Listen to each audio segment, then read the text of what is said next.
Dis-nous, pasteur. Que Dieu vous bénisse abondamment. Chaque numéro, c'est aussi de nouvelles découvertes. De nouvelles découvertes qui permettront à la vie chrétienne d'être de plus en plus profonde et aussi puissante. Dis-moi, pasteur, raconte, enseigne-moi et dis-moi ce que je dois apprendre. C'est un peu le contexte de cette émission. Et pour ce numéro, pour la série dans laquelle nous sommes sur l'intimité du Saint-Esprit, nous allons évoquer un sous-thème qui, cette fois-ci, nous emmène à comprendre comment est-ce que l'intimité du Saint-Esprit fonctionne dans le quotidien. Et nous avons intitulé cela « Opérer dans l'intimité » ou encore « Servir dans l'intimité » ou encore « Travailler tout en gardant l'intimité ». Alors, moi, en tant que pasteur, lorsque je découvre cet enseignement, je le découvre dans ma casquette de pasteur.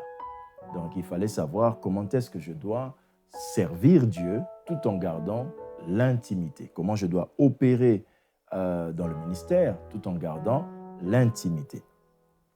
La plupart des fois, nous cherchons Dieu pour faire des choses, mais c'est après avoir fait ces choses que nous finissons par perdre Dieu lui-même. C'est-à-dire qu'au début, vous priez, « Seigneur, j'ai une croisade, viens, soutiens-moi. Seigneur, j'ai réunion avec mon boss, et ça sera le CODIR, la réunion de coordination. Seigneur, nous avons grande réunion d'élévation de poste. » Et on invite Dieu au début, avant la chose. Et quand on fait après, on perd Dieu. Comment? Du genre, « Waouh, la croisade était terrible. Aujourd'hui, j'ai vécu des grandes choses. Moi, Dieu m'a oint. Je suis un homme spécial. Moi, je ne fais pas les croisades comme les autres. Mes croisades à moi sont spéciales. » Donc, moi qui ai cherché la face de Dieu, qui ai commencé avec Dieu, qui ai fait venir Dieu avant d'aller dans cette activité, je me retrouve en train de perdre Dieu après l'activité. Moi qui ai demandé à Dieu de venir avant ma réunion de coordination, je me retrouve en train de perdre Dieu après invité Dieu. Alors, le service de Dieu, pour nous les pasteurs ou encore pour vous qui travaillez dans une société, votre travail de tous les jours va demander que vous soyez assistés par le Saint-Esprit. Nous le croyons parce que le Saint-Esprit enseigne toutes choses.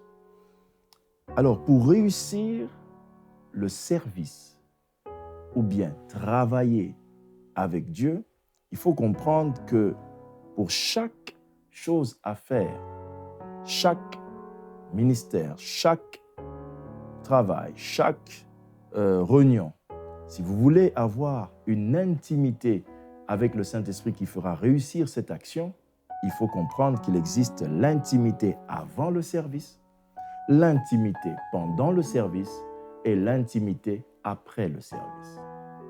La relation que vous avez avec le Saint-Esprit, pour qu'elle influence ce que vous êtes en train de faire dans votre société, dans votre travail, dans votre mariage, dans tout ce que vous faites, il faut comprendre que cette intimité va être d'abord avant de le faire, avant d'aller au service ou avant que vous ne fassiez ce pourquoi vous avez demandé à Dieu d'agir. De deux, l'intimité va être pendant le service. Pour vous qui êtes pasteur, pendant que vous prêchez, vous devez rester dans l'intimité. Et enfin, l'intimité va arriver après le service, après avoir prêché, après avoir tenu votre grande réunion de coordination dans laquelle vous avez épaté tout le monde dans l'entreprise. Il y a encore l'intimité après cela. Alors, on va le faire ensemble, on va étudier ça, d'accord? Avant le service. Avant le service, c'est l'intimité que l'on recherche pour soumettre notre âme au Saint-Esprit afin que par son accompagnement, sa communication, que nous puissions être équipés pour faire les choses. C'est cela l'intimité avant le service, avant le travail, avant la prédication. C'est cette recherche du Saint-Esprit où nous allons pour rechercher qu'il nous parle avant, qu'il nous donne l'idée que je vais évoquer lors de la réunion de coordination que nous aurions. L'intimité avant, c'est la clé de de toute action en réalité que vous allez faire. Et si vous avez pu avoir l'intimité avant, vous vous êtes rassuré d'avoir une intimité puissante qui va vous accompagner dans la chose que vous aimeriez faire. Lisons un texte. Marc chapitre 1er, versets 35 à 39, la parole de Dieu dit ceci. Vers le matin, pendant qu'il faisait encore très sombre, Jésus se leva et sortit pour aller dans un lieu désert, où il pria. Simon et ceux qui étaient avec lui se mirent à sa recherche. Et quand ils l'eurent trouvé, ils lui dirent, tous te cherchent. Et il leur répondit, alors allons ailleurs, dans les bourgades voisines, afin que j'y prêche aussi, car c'est pour cela que je suis sorti. Autrement dit, que je suis sorti pour prier. Et il alla prêcher dans les synagogues, par toute la Galilée, et il chassa les démons. Ce texte ici est surprenant. C'est que Jésus, nous savons qu'il était capable de faire ce qu'il veut parce qu'il avait le pouvoir d'agir, de guérir, de faire autre chose. Mais la Bible dit qu'il s'est réveillé tôt le matin, il a précédé le travail qu'il devait faire la journée par un temps d'intimité avec le Saint-Esprit pour pouvoir préparer en réalité ce qu'il devait faire. Et il dit bien à ses disciples, c'est pour cela que je suis sorti tôt le matin. Écoutez, quand vous avez une grande réunion, sortez tôt le matin pour aller d'abord chercher le Seigneur. Allez vous mettre quelque part et parler avec le Saint-Esprit. Ça va vous rassurer la réussite de ce que vous aurez à faire. Alors, comment ça se passe, l'intimité, avant un service, avant une prédication, avant d'aller à l'école, avant ce genre de choses? Premièrement, saluer et soupirer sa présence avant tout. Saluer et soupirer sa présence avant tout. Quand vous voulez aller faire quelque chose, quand vous voulez aller dans une réunion, quand vous voulez aller prêcher, la première chose qu'il faut faire, c'est d'abord de saluer sa présence et de soupirer sa présence. Que veut dire saluer sa présence? C'est que vous devez lui dire bonjour chaque jour. Vous ne devez pas utiliser le Saint-Esprit comme un outil, une machine que vous utilisez pour votre bien et vous le balancez. Créez et gardez la relation.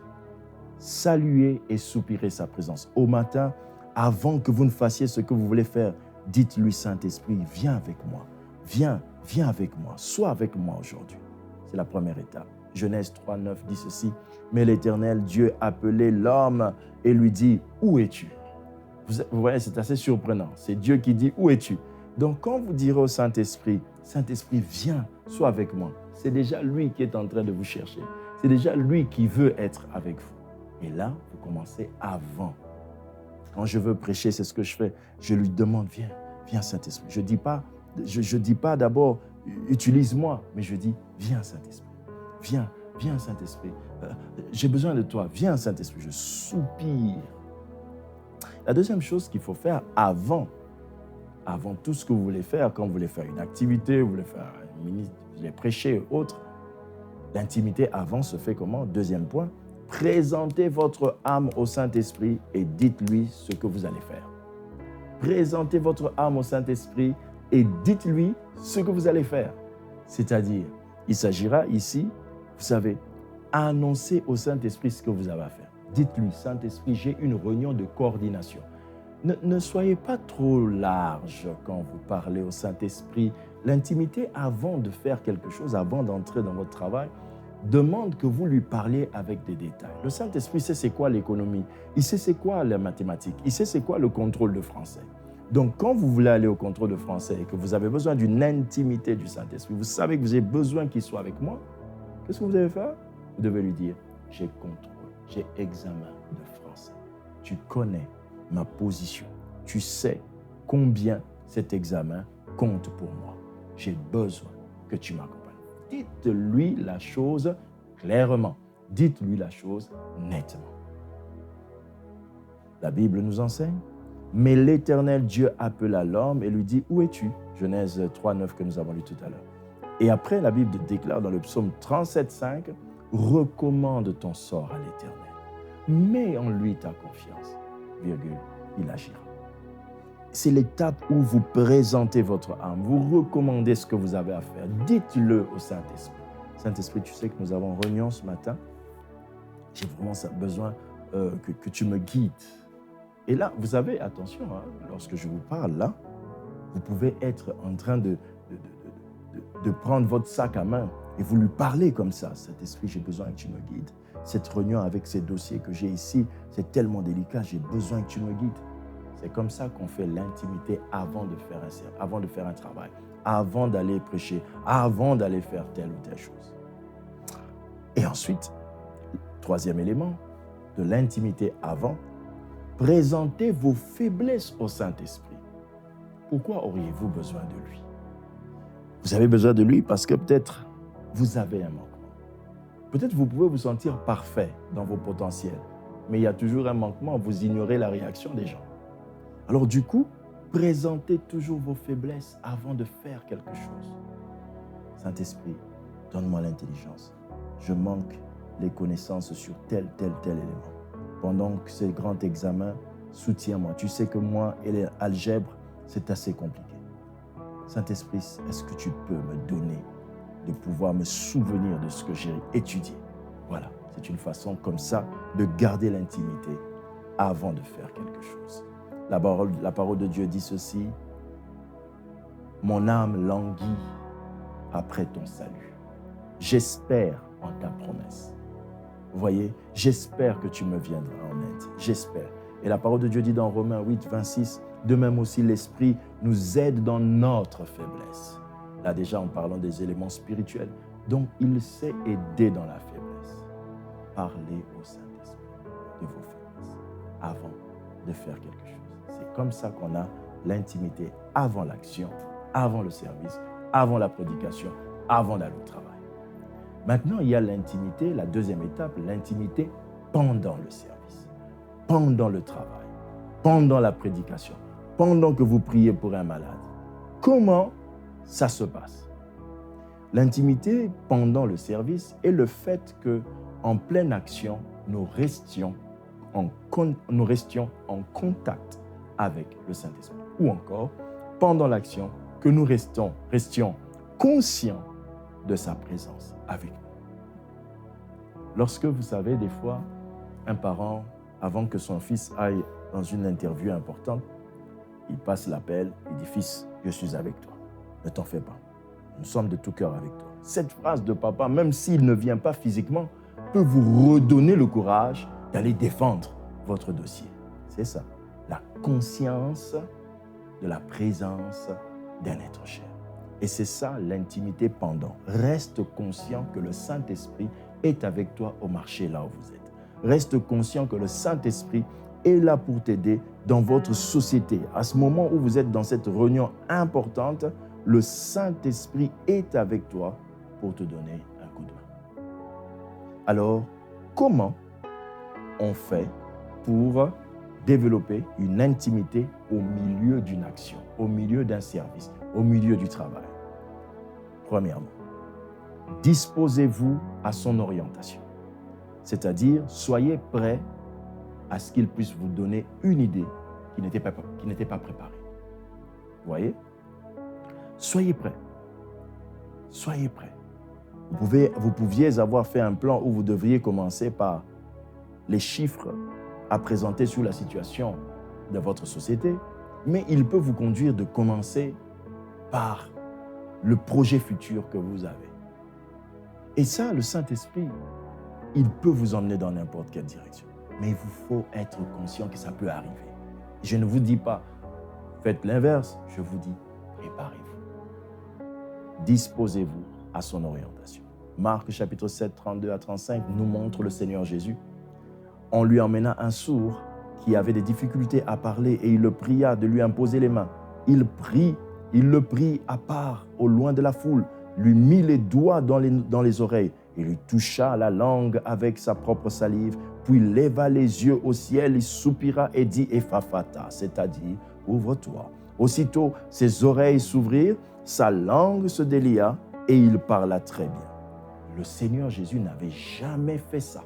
Il n'avait jamais pris son doigt, il n'avait jamais mis sa main de cette manière sur quelqu'un.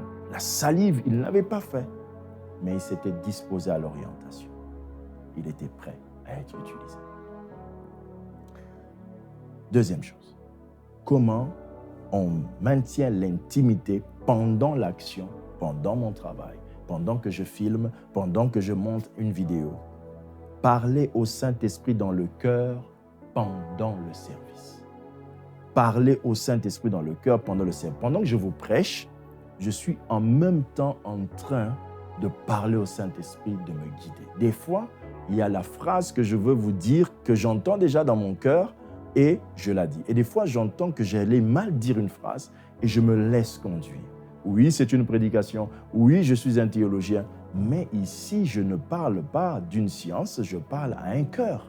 D'où je dois dire les mots qui vous concernent. Et ça, la seule personne qui peut me dire ce dont vous avez besoin, c'est votre Créateur, le Seigneur Dieu lui-même. Donc, pendant que vous êtes en train de jouer du piano, parlez au Saint-Esprit. Continuez à m'orienter. Dirige-moi. Dirige-moi. Pendant la réunion de coordination, pendant la réunion de la médecine, et que vous êtes en train de réfléchir sur le cas d'un malade, vous êtes en train de réfléchir et dans le cœur, vous dites, oriente-moi, oriente-moi. Quel diagnostic il faut donner ici?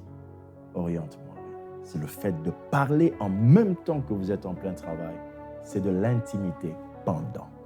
Enfin, agissez à son signal. Agissez à son signal. Jésus, dans Marc chapitre 9, verset 21, le Seigneur Jésus demanda à un père qui avait amené son enfant malade. Il dit ceci, « Combien y a-t-il de temps que cela lui arrive ?» « Depuis son enfance, répondit le père. Et après, le verset 25 va dire, « Jésus, voyant accourir la foule, menaça l'esprit impur et lui dit, « Esprit muet et sourd, je t'ordonne, sors de cet enfant et n'y rentre plus. » C'est très étonnant, n'est-ce pas? Jésus pouvait le chasser. A-t-il besoin de l'histoire de cet enfant? Il a le pouvoir de faire tout ça, mais pourquoi il a pris son temps à le faire? Et c'est là où nous avons compris une chose. Il attendait le signal. Lorsque vous travaillez avec le Saint-Esprit, des fois, il faut impérativement veiller au bon moment pour faire les choses. Des fois, vous pouvez avoir le matin, vous vous réveillez, comme vous avez déjà suivi les anciens enseignements que nous avons donnés sur l'intimité, vous vous êtes réveillé le matin avec une conviction de partir avec votre veste. Et puis, il y a une situation qui demande la veste. Je vais vous raconter une histoire qui nous a fait fortement rire. Il y a une confession religieuse dans laquelle ils aiment beaucoup la couleur verte. Et un matin, un homme de Dieu devait aller chercher du travail et il avait interviewé avec le PDG. Et là, Dieu va lui dire, mets ton costume vert. Non, mets ta cravate verte.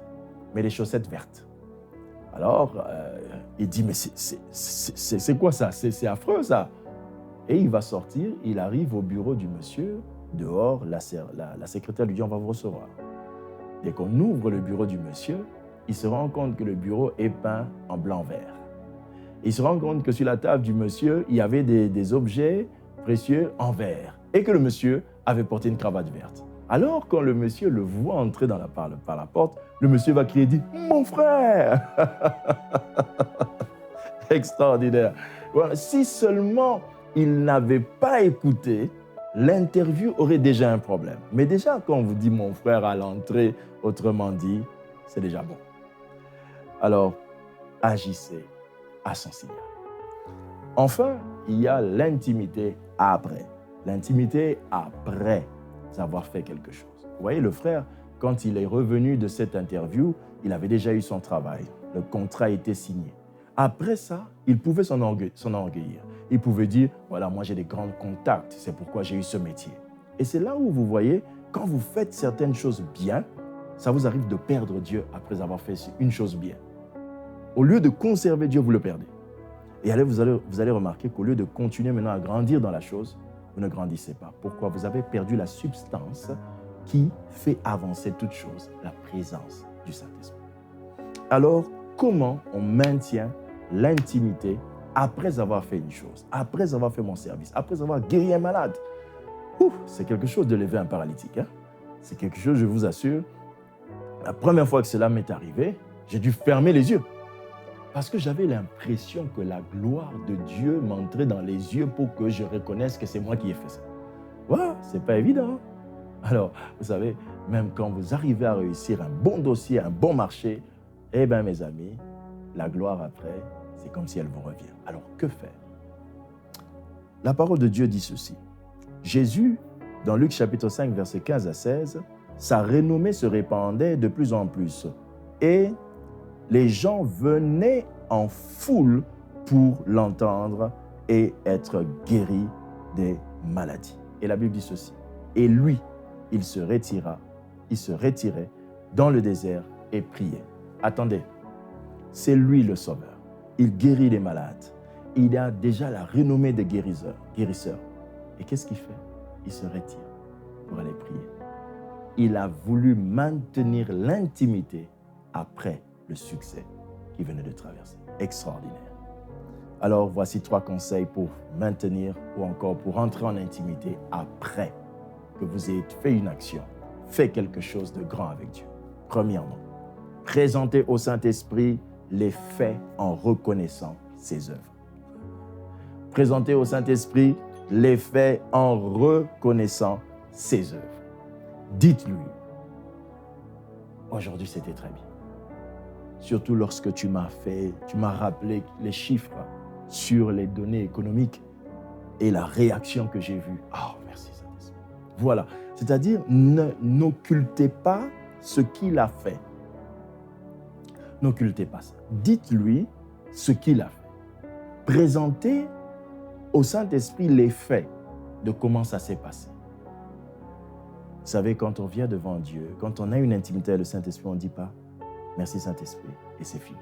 Non, on dit « Merci Saint-Esprit ». Ton assistance m'a beaucoup aidé. Tout à l'heure, lorsque je prêchais, lorsque j'ai pris le 4e point, la gloire qui est descendue dans cet extraordinaire. Vraiment, merci d'être arrivé. Vous voyez, c'est une façon de maintenir l'intimité après une gloire d'un service. Deuxièmement, confier la prochaine étape à ses orientations.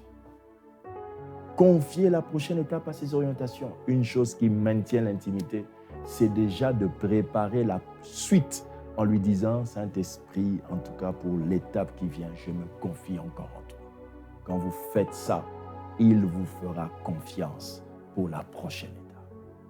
Il vous parlera pour la prochaine étape. Oui, vous avez bien présenté votre dossier, mais il y a une chose entre présenter un dossier et l'exécuter. La prochaine étape, vous aurez besoin du Saint-Esprit. Et enfin, témoignez les louanges de ses œuvres par vous. Témoignez les louanges de ses œuvres au travers de vous. C'est une façon de le dire. C'est-à-dire, quand vous êtes utilisé par le Saint-Esprit et qu'il a fait quelque chose avec vous dans une réunion et autre, partagez à un frère en Christ. Allez raconter aux autres comment le Saint-Esprit a travaillé avec vous. Lorsque vous parlez aux gens de ce que le Saint-Esprit fait, lorsqu'on est amoureux de quelqu'un, je vais prendre cet exemple pour finir, lorsque vous êtes amoureux de quelqu'un, vous parlez de cette personne.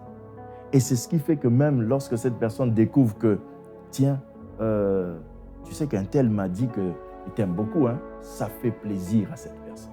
Une des choses qui maintient l'intimité du Saint-Esprit, c'est le fait que vous témoignez devant les gens l'œuvre de l'Esprit sans pour autant vouloir prendre sa gloire. Et c'est ainsi que l'intimité va être maintenue avant, pendant, après, toute chose que vous allez faire dans le nom de Jésus. Nous allons prier le Seigneur afin que Dieu vous permette de conserver ces intimités. Êtes-vous prêts? Prions.